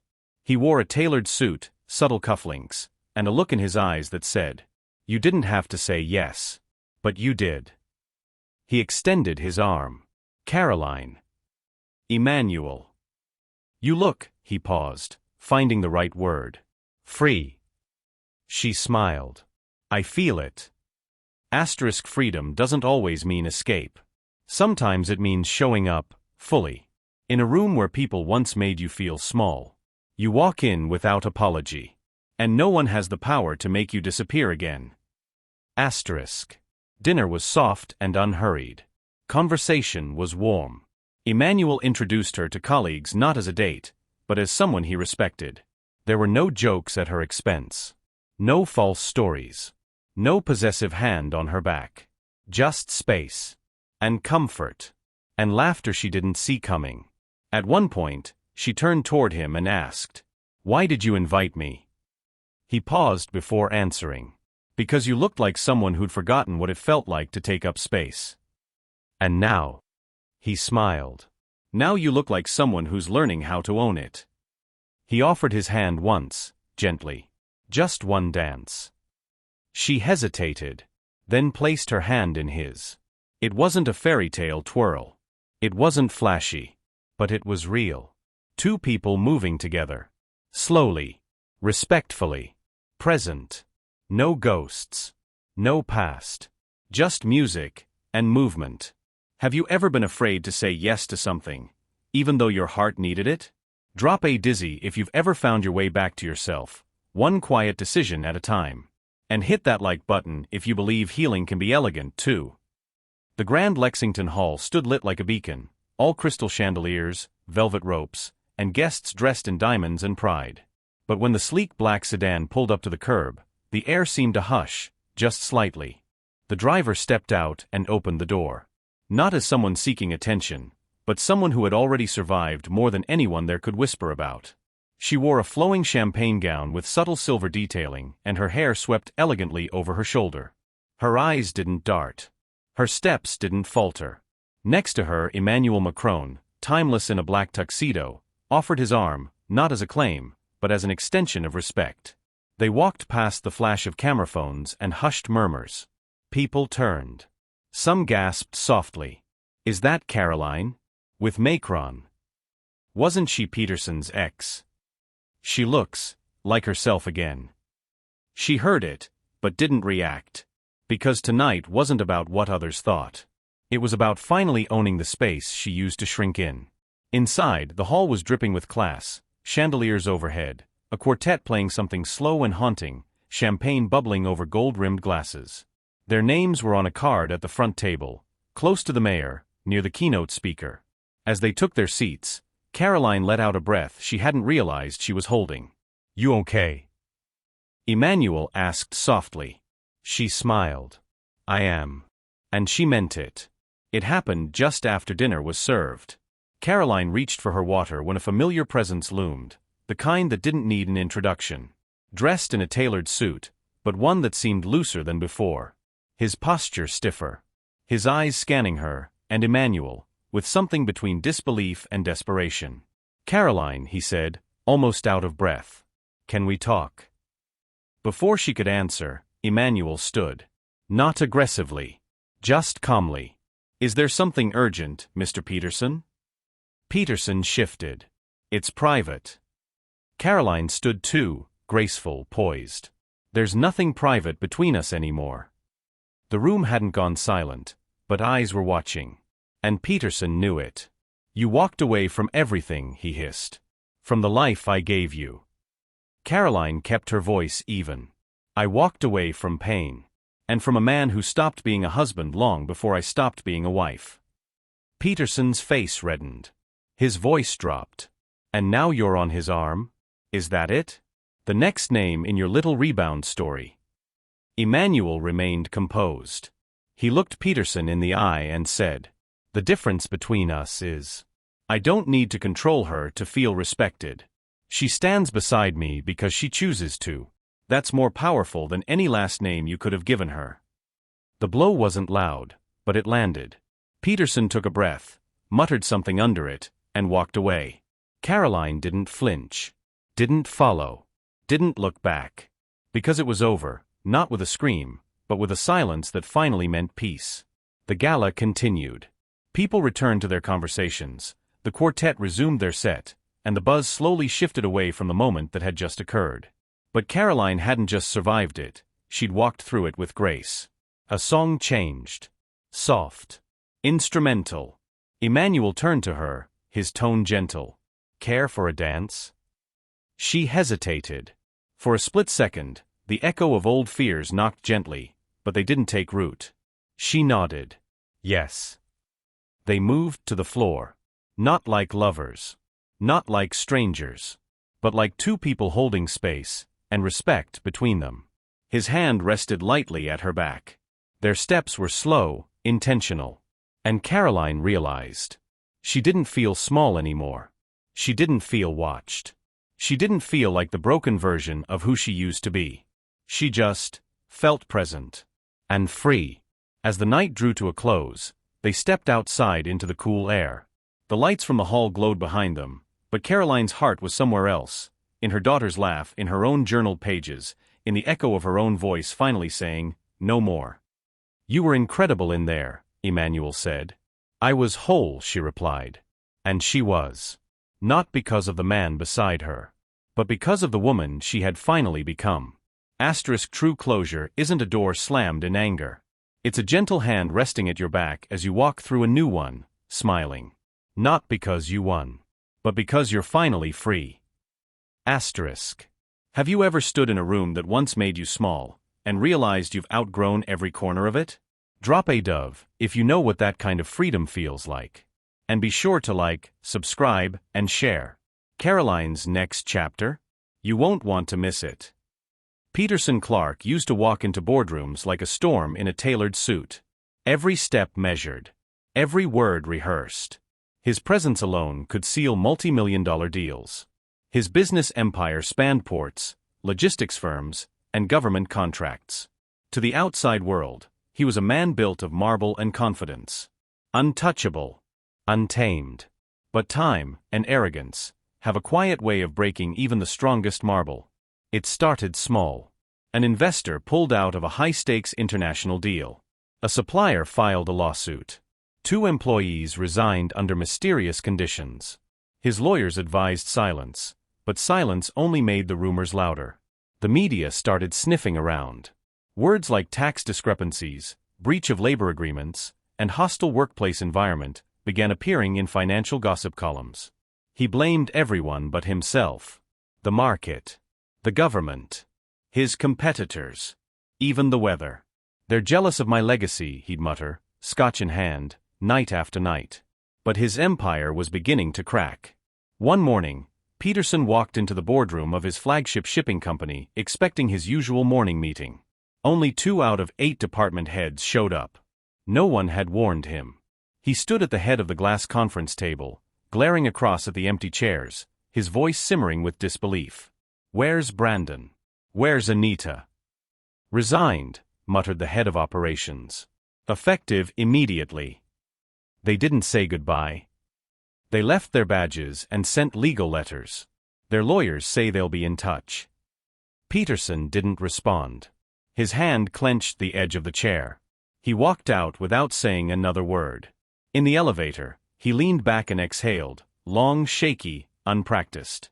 At a formal business gala later that week, Peterson arrived late. The maitre d' looked confused when he didn't see Peterson's name on the platinum guest list. Clark Shipping Holdings. "Check again," Peterson insisted. The man flipped through the pages again, then glanced up. "Sir, your table was released." Released. Unpaid invoice. The event committee said it wasn't resolved. Peterson stared at him, stunned. For the first time in his life, a gala door had been closed in his face.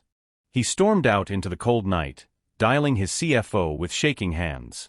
"Fix this," he growled. But no one picked up. Not that night.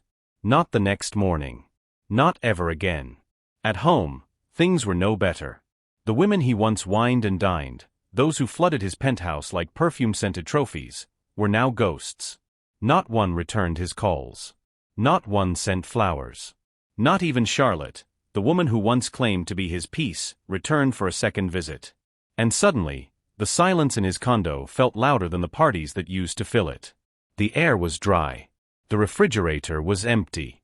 And for the first time in years, he had to Google how to boil rice. The cough started as a tickle, dry, persistent, harmless. At first, he thought it was the season change. Then the dust in the air vents. Then maybe stress. But it worsened. His voice turned hoarse. He woke up sweating through silk sheets. By week 3, he couldn't climb a flight of stairs without pausing. He scheduled an appointment with a private doctor. They ran tests, casually, confidently. But when the results came in, the doctor's tone changed. "We need to talk." About what? Bronchitis? Pneumonia? The doctor didn't smile. "It's cancer." Silence. Stage 3. Lung. Aggressive. "You'll need treatment immediately." Peterson laughed. A hollow, desperate sound. "You must be joking. I'm Peterson Clark. I've never even broken a bone." But the doctor wasn't joking. The scans didn't lie. And for the first time in his life, his body was louder than his money. Some empires don't fall with war. They fall in quiet moments. When the people leave. When the cough lingers. When the room is too quiet, and the mirror shows a man no longer feared. When arrogance breaks, it doesn't scream. It sinks. Quietly. One ignored call at a time. Peterson didn't want to go to the hospital. He'd spent his life avoiding weakness, physical or emotional. The hospital represented both. But the pain had grown unbearable. His cough, once just a dry reminder of stress, had become something that left him gasping for air. Climbing the stairs to his apartment nearly knocked him unconscious. One night, he collapsed in the elevator of his building, clutching his ribs and choking on nothing but air. An ambulance was called. The EMT didn't even recognize him. "Mr. Clark? Any known conditions?" "No, just stress." But the scans said otherwise. And within hours, Peterson Clark, once the lion of logistics and real estate, was admitted as a regular patient into a small sterile room at Westside Medical. A room just a few corridors away from Caroline. Caroline was reviewing patient rounds when she noticed it. A name on the intake list. Clark, Peterson. Male. Age, 51. Primary reason, stage 3 lung carcinoma. Her eyes paused on the screen. Her fingers hovered over the trackpad. There was no headline. No drama. Just facts. A diagnosis. A quiet entry. She sat back in her chair. It didn't shake her. It didn't thrill her. It just confirmed something she had already felt deep in her bones. Even the powerful bleed. A junior nurse approached her desk. "That new patient, Clark, he's requesting his own nurse." "Why?" Caroline asked. "He's difficult. Refuses meals. Complains about the light. Says we're too loud." Caroline didn't flinch. "I'll assign Dr. Raina Jacobs to his case. She's the most patient." Dr. Raina Jacobs was a longtime friend of Caroline's, calm, assertive, and bound by empathy. When Caroline made the call, Raina didn't hesitate. "Are you sure?" she asked. "I don't want to see him. Not yet. I just want him cared for. That's all. You could assign anyone, you know." "I know. But I trust you not to judge him, and not to pity him. You're better than most people would be in your position." Caroline didn't respond right away. She looked out her window, where the sun was peeking between hospital buildings like light through broken blinds. I'm not trying to be better. I'm just trying to be done. Peterson's hospital room was clean, quiet, and utterly lifeless. No flowers. No balloons. No get-well-soon cards. The only sound was the hum of the monitor and the faint buzz of a nearby vending machine down the hall. He refused to turn on the TV. He refused physical therapy. He barely spoke unless necessary. Each day, the nurses came. Each day, he said less. Each day, he waited, for someone who never came. Charlotte didn't call. The women from the galas, gone. His business partners? They were already circling the scraps of his company like vultures. And the only woman who had ever actually loved him? She walked past his room every morning, never once stepping inside. One afternoon, a young nurse asked Caroline quietly in the staff lounge, "Is that your ex-husband?" Caroline nodded. The nurse hesitated. "Do you want to visit him?" Caroline stirred her tea slowly. "No. Not even for closure. I already found my closure. The day I walked away from that house, I took all my peace with me." That evening, Caroline returned home. Elizabeth was on the couch, flipping through a book. "Hi, Mommy. You look tired." Caroline smiled. "Long day, sweetheart." Elizabeth watched her quietly.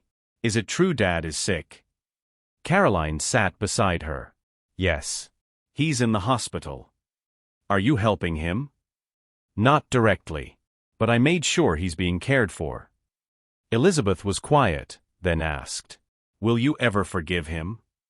Caroline looked at her daughter, the innocence in her eyes, the yearning to understand what grown-ups barely could. "Forgiveness doesn't mean we forget, Liz. And it doesn't mean we go back." "Then what does it mean?" Caroline took her daughter's hand in hers. "It means I won't carry the anger anymore. It means I get to be free." Sometimes grace isn't loud. It doesn't come with a speech. It comes in silent decisions, made behind closed doors. By a woman who no longer needs revenge to feel powerful. I won't carry the anger anymore. It means I get to be free. Peterson had been in the hospital for nearly a month. The chemo sessions had begun. His appetite had vanished. His once booming voice now rasped like paper on pavement. He'd lost weight, fast. Gone was the tailored look, the gold cufflinks, the clean-shaven jaw. His reflection in the bathroom mirror looked like a stranger. Hollow eyes. Gray skin. A face carved by pride and now reshaped by pain. Nurses came in and out. Some were kind. Others kept it strictly professional. Not one called him sir. Not one seemed impressed by who he had once been. And still, no visitors. He lay on his hospital bed late one night, staring at the ceiling, the slow drip of the 4 in rhythm with the weight in his chest. His phone had no notifications. No calls from the women who once begged to be seen with him. No partners offering to bail him out. No friends. No family. Where did everyone go? He whispered to no one. But he knew. They didn't leave because he got sick. They left long before that, when he lost his soul and didn't notice. He remembered Caroline's voice the day she left. Not screaming, not crying, just steady. "I hope someday when you're finally quiet, you'll hear everything I tried to say." He'd laughed at her then. Scoffed, even. Now, he was quiet. And every word echoed in the dark. He remembered her bent over Elizabeth's bed, kissing her forehead before school. He remembered her at the stove, cooking dinner with tired eyes but a soft smile. He remembered her silence.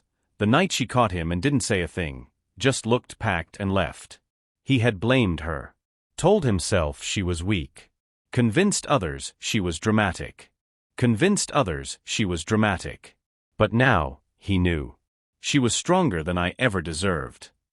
The next morning, he asked the nurse for a pen and paper. She handed it to him with a raised brow. He didn't explain. He just wrote, "Caroline, I know I have no right. But if you ever find a sliver of space in your day, I'd like to apologize. Peterson." He folded the note. Asked that it be delivered to her through Dr. Jacobs. The nurse stared at it for a long moment. "Are you sure?" "No," he said, "but I need to try." Later that day, in the break room, Caroline received the note from Raina. She didn't open it right away. She set it down next to her tea and stared at the wall for a few seconds. Then, slowly, she unfolded the paper. It was short, sincere, unevenly written. She read it once, then again, and then, she folded it up and placed it in her bag. Raina watched her carefully. "Will you go see him?" Caroline shook her head. "I don't need to. He wants to apologize." "I heard it. That's enough." Raina nodded. "You're stronger than you know." Caroline looked out the window. "No. I just finally stopped expecting a different ending." The note was never answered. No visit came. And that broke him more than the diagnosis ever could. He didn't rage. He didn't beg. He just lay there, as the truth settled in his bones heavier than any chemo. He had burned every bridge, and she was the only one who had walked away without looking back. It was a calm Saturday morning when Elizabeth brought it up again. Caroline was folding laundry in the living room.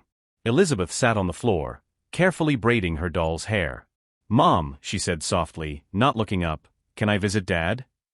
The question hung in the room like fog. Caroline froze for just a second, a towel still in her hands. She had hoped it wouldn't come. But she wasn't surprised.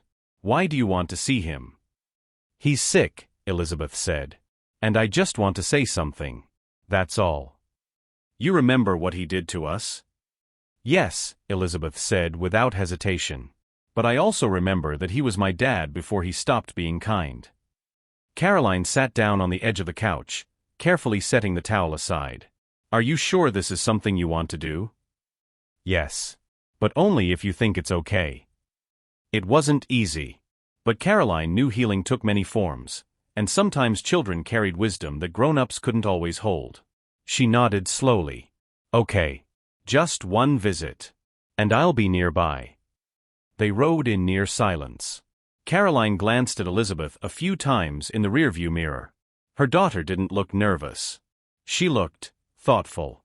Not a child hoping for a reunion, but a girl who wanted to understand something for herself. Caroline pulled into the staff parking lot. Dr. Raina Jacobs met them at the elevator. "I'll walk her in," Raina said. "He's awake. Alert."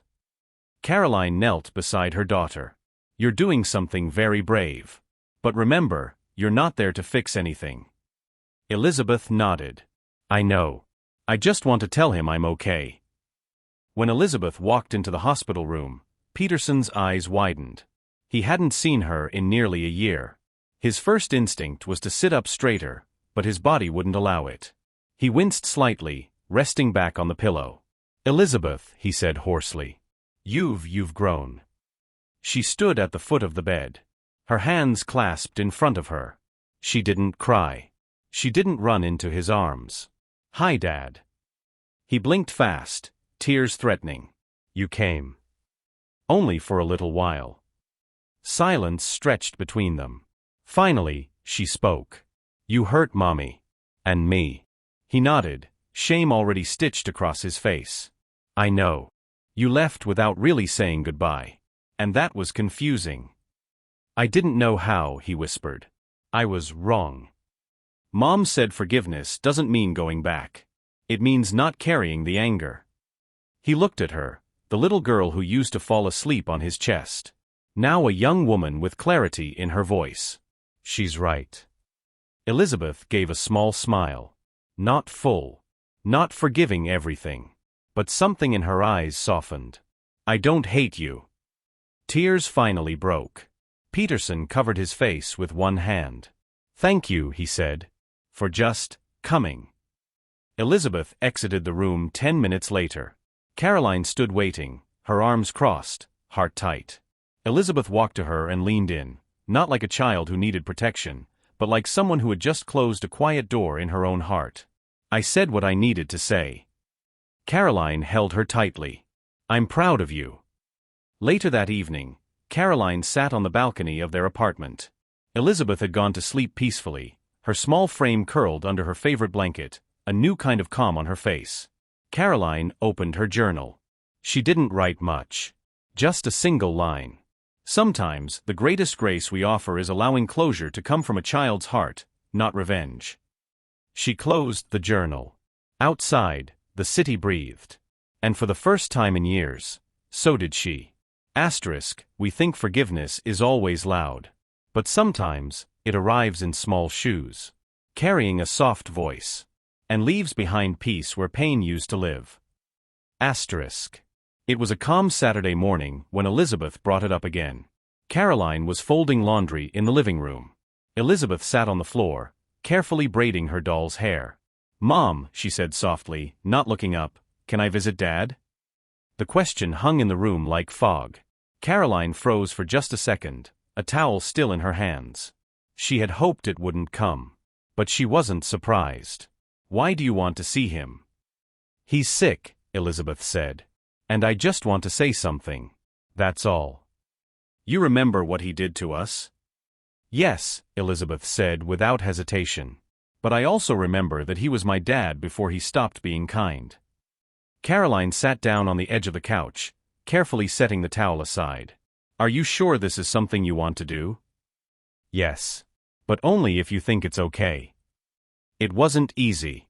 But Caroline knew healing took many forms, and sometimes children carried wisdom that grown-ups couldn't always hold.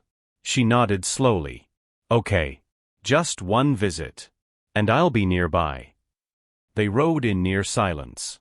Caroline glanced at Elizabeth a few times in the rearview mirror. Her daughter didn't look nervous. She looked thoughtful. Not a child hoping for a reunion, but a girl who wanted to understand something for herself. Caroline pulled into the staff parking lot. Dr. Raina Jacobs met them at the elevator. "I'll walk her in," Raina said. "He's awake. Alert." Caroline knelt beside her daughter. "You're doing something very brave. But remember, you're not there to fix anything." Elizabeth nodded. "I know. I just want to tell him I'm okay." When Elizabeth walked into the hospital room, Peterson's eyes widened. He hadn't seen her in nearly a year. His first instinct was to sit up straighter, but his body wouldn't allow it. He winced slightly, resting back on the pillow. "Elizabeth," he said hoarsely. You've grown." She stood at the foot of the bed, her hands clasped in front of her. She didn't cry. She didn't run into his arms. "Hi, Dad." He blinked fast, tears threatening. "You came." "Only for a little while." Silence stretched between them. Finally, she spoke. "You hurt Mommy. And me." He nodded, shame already stitched across his face. "I know. You left without really saying goodbye. And that was confusing." "I didn't know how," he whispered. "I was wrong." "Mom said forgiveness doesn't mean going back. It means not carrying the anger." Caroline looked up from her charting. "Is it Peterson?" Raina nodded gently. "He's being transferred to hospice care. Nothing else can be done." Caroline didn't sigh. She didn't flinch. "Thank you for telling me." Raina hesitated. "Would you like to visit? One last time?" Caroline stared at her for a long moment, not with hate, not with emotion, just a kind of tired reflection. "No. You sure?" "I said goodbye a long time ago. I don't need a hospital bed to do it again." Caroline left work that day and drove home with the windows rolled down. The city was buzzing as usual, traffic humming, horns echoing, people crossing streets without looking. And somehow, everything felt distant. But also, whole. She wasn't weighed down. She didn't look at the hospital through the rearview mirror. Instead, she turned on the radio. Elizabeth's favorite playlist started playing. She smiled. "We're really free now," she whispered. At home, Elizabeth was reading when Caroline walked in. "Did they move Dad?" "Yes," Caroline said gently. "Are you okay?" Caroline sat beside her. "I am. I really am." Elizabeth looked up. "He said he's sorry." Caroline paused. "I know. I believe he meant it. And I hope he finds peace." A week later, Caroline received a letter. It was handwritten. Slanted. Rough. From Peterson. It was short. "Caroline. I don't expect anything. I just want to say, You were the strongest person I ever knew. I didn't see it when it mattered. But I see it now. I'm sorry. For all of it. You didn't deserve what I became. Thank you for being kind enough to let me say that to our daughter. Tell her, she saved a part of me. Peterson. Caroline folded the letter once. She didn't cry. She placed it in a drawer beside old photographs, not to revisit often, but not to destroy either. It was simply what it was, a closing sentence. The next Sunday, Caroline took Elizabeth to the park. They sat by the lake, watching children run and geese gather near the water. Do you miss him? Elizabeth asked. Caroline considered the question carefully. I miss who I thought he could be. But I don't miss what he became. Elizabeth nodded. I think he missed us, though. Maybe. But we didn't wait for him to realize it. Elizabeth leaned her head against Caroline's shoulder. I'm glad we're okay now. Me too, baby. That night, Caroline opened her journal again. She stared at the blank page, then began to write. Asterisk, he was a chapter. Not the book. The pain was real. But so was the healing. And in the end, I chose myself. That's the truest kind of ending there is. Some people teach us how to love. Others teach us when to leave. But the ones who grow the most are the ones who learn to forgive without returning. Asterisk. There are words we wait a lifetime to hear. And some that only arrive when time is running out. Peterson lay in his hospital bed, a pen in his shaking hand. His fingers trembled with weakness and time, but his mind was clearer than it had been in years. Not because of the medication. Not even because of regret. But because something in him had finally gone quiet. The noise that had once told him he was untouchable, that he didn't need anyone, had faded. All that was left was truth. And a letter that would never make things right, but maybe, just maybe, would give her something she hadn't asked for. The acknowledgement he never gave when it mattered. Caroline. I don't know how to start this letter without sounding like a stranger to myself. So I'll say this first. I'm sorry. I failed you. Not just in marriage, but in friendship. In trust. In protection. I became someone I never intended to be. And somehow, I let you carry the weight of my emptiness as if it were your fault. It wasn't. He paused. Tears blurred the ink, but he kept writing. Asterisk, you were right to leave. You were strong to survive me. And you were beyond generous, to assign someone kind to my care. Asterisk. You owed me nothing, and you gave me dignity anyway. I don't expect forgiveness. But if it finds you, I hope it brings you peace. Tell Elizabeth, thank you. She's the best part of both of us. And you raised her well. If this is the last time my words ever reach you, let them carry no weight, only release. Not for me. For you. You were always the light. I just never looked up long enough to see it. Peterson. It was delivered 3 days later. A nurse placed it on Caroline's desk with quiet hands. From room 306, she said. He asked for it to go only to you. Caroline didn't open it right away. She stared at the envelope for a long time, while the world outside her office window moved on. Cars honked. Nurses laughed. Life buzzed, uninterrupted. She finally picked it up, slid her finger beneath the seal, and read. She didn't cry loudly. There was no gasp, no shaking, just a quiet stillness. And one tear, slow, solitary, tracing the edge of her cheek before falling onto the paper. Caroline folded the letter and held it against her chest for a brief moment. Then she stood, straightened her coat, and walked toward the hallway without a word. Room 306 was quiet. Peterson looked smaller than she remembered, older, hollowed, like a memory too faded to be touched. He turned his head slowly as she entered. For a moment, neither of them spoke. Then, softly, "You came." Caroline nodded. "I read the letter. I meant every word." "I know." She pulled a chair beside his bed but didn't take his hand. She wasn't here to comfort him. She wasn't here for closure for herself. She had already found that. This was simply an act of compassion. The kind that only comes when you've healed enough to face the person who hurt you and no longer see a monster. Just a man. Peterson swallowed hard. You look well. I am. I'm glad. They sat in silence for a few seconds longer. He looked away toward the window. I don't want to die like this. You won't die hated, she said softly. At least not by me. That means more than I can say. She stood then, gently smoothing the fabric of her blouse. I won't come back again. I understand.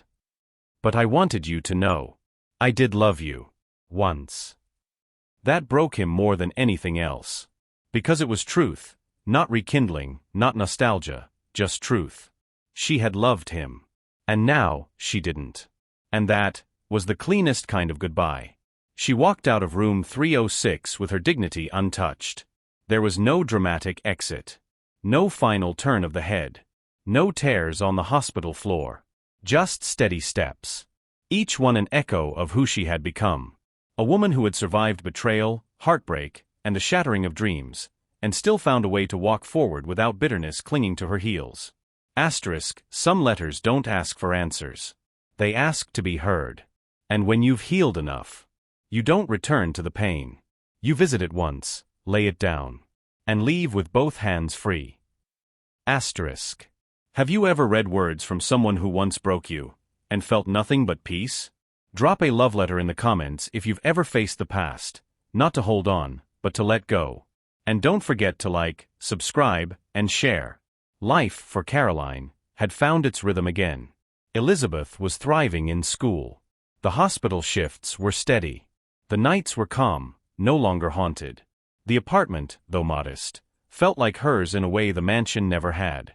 And every Thursday morning, without fail, Mr. Emmanuel Macron would stop by the hospital. Not with roses. Not with flashy gestures. But with 2 coffees, one black, one with almond milk, hers. You always remember, she once said. That's the least I can do, he replied, smiling gently. Besides, it's not about remembering. It's about noticing. It was that sentence that stayed with her. He wasn't trying to win her. He was just showing up. One afternoon, Caroline and Elizabeth met Emmanuel at the park. It was casual, unplanned even. Elizabeth tossed a frisbee with Christy, while Caroline and Emmanuel sat on a bench beneath the shade of an old tree. She's happy, he said, watching Elizabeth laugh. She's stronger than me. No, he said, turning toward her. She's strong because of you. Caroline looked at him. No flattery. No performance. Just truth. You're very patient, she said. I'm not in a hurry. That line settled into her bones like sunlight. Weeks passed. One night, during a particularly long hospital shift, Caroline found herself sitting in the break room, exhausted. Her phone buzzed. Macron, you've been quiet today. Everything okay? She didn't respond right away. A minute later. Macron, I'm not trying to intrude. Just letting you know you're not invisible. She smiled, despite herself.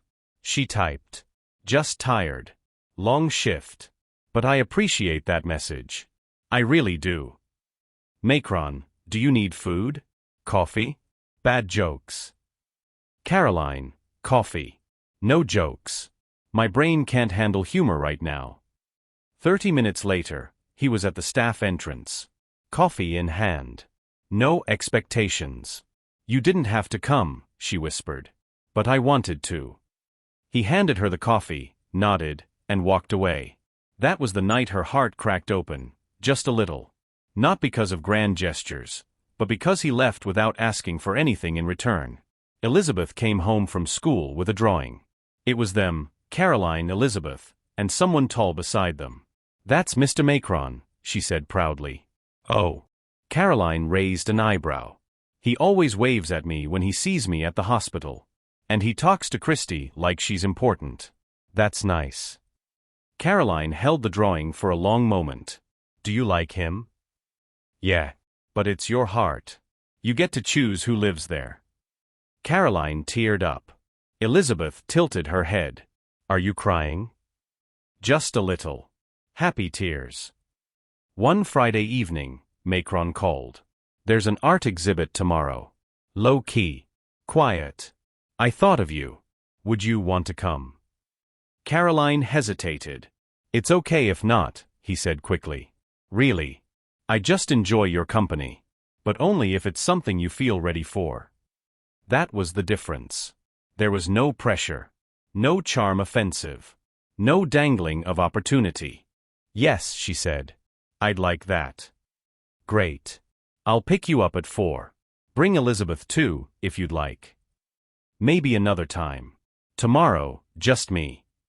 That's more than enough.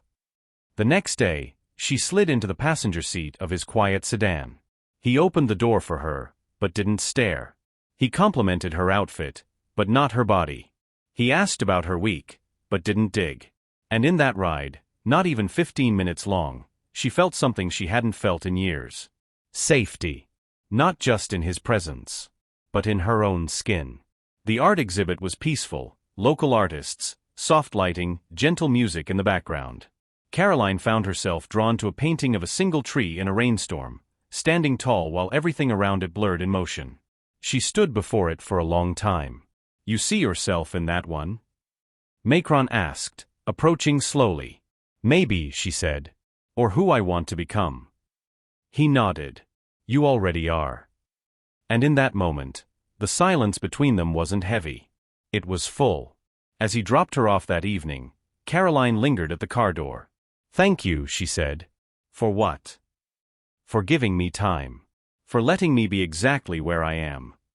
He looked at her for a moment. That's the only place I want to meet you. She didn't kiss him. She didn't promise anything. But she smiled. Full and soft.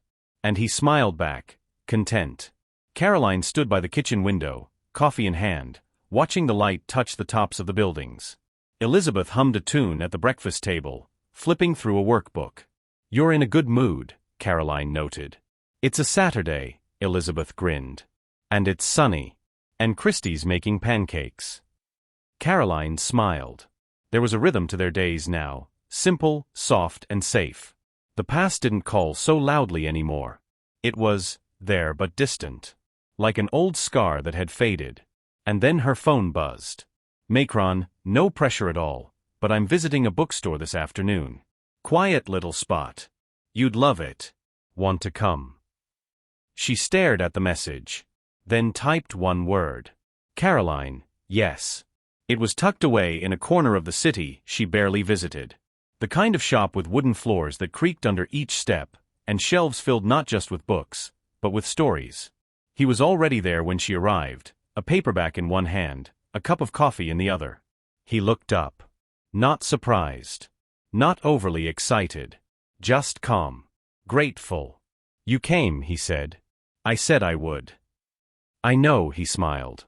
It still feels good to see you here. They didn't browse together at first. She walked the aisles alone, stopping now and then to read the back of a book, running her fingers along spines worn from love. He gave her space. Didn't hover. Didn't fill the silence. It was somehow perfect. They ended up in the back corner of the shop, a little reading nook with 2 mismatched chairs. No one else around. You know, Macron said, you don't owe me anything. Caroline looked up, curious. I mean it, he continued. I didn't show up to fix you, or to be chosen. I just wanted you to know that some people can stay without breaking things. She exhaled slowly. And what if I'm still learning how to let people stay? Then I'll wait. He meant it. Not like a line. Not like a promise he needed to cash in. It was just truth.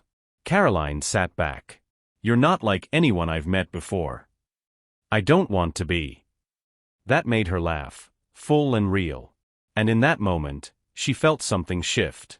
Not a lightning bolt. Not a movie scene. Just warmth. Safety. Permission. They left the bookstore as the sun dipped low in the sky, painting the streets in gold. They walked side by side, not touching, just existing in the same rhythm. Do you want to know why I said yes today? Caroline asked suddenly. Only if you want to tell me. She stopped walking. Turned to him. Because for the first time in years, I wasn't scared of being seen. He didn't respond with a speech. He just nodded, slowly. That means everything. They reached her apartment building. He didn't follow her inside. Didn't ask to. She turned toward him, keys in hand. Elizabeth likes you, she said. She's amazing. She drew a picture of you once. Said you look like peace. He laughed, not awkwardly, but touched. That's the nicest thing anyone's ever said about me. A pause. She looked him in the eyes. I don't know how this ends. We don't have to, he said. We just have to know where it begins. Caroline reached for his hand, not to pull him close, but just to hold it. Then this is my first real yes. He smiled. Then I'll meet you here. Every time. She stepped inside her apartment, heart calm. The door didn't close behind her with fear or finality. It closed with choice. With love. With hope. Healing is slow. But love that waits is worth it. Thank you for watching, and do not forget to like and share with your loved ones.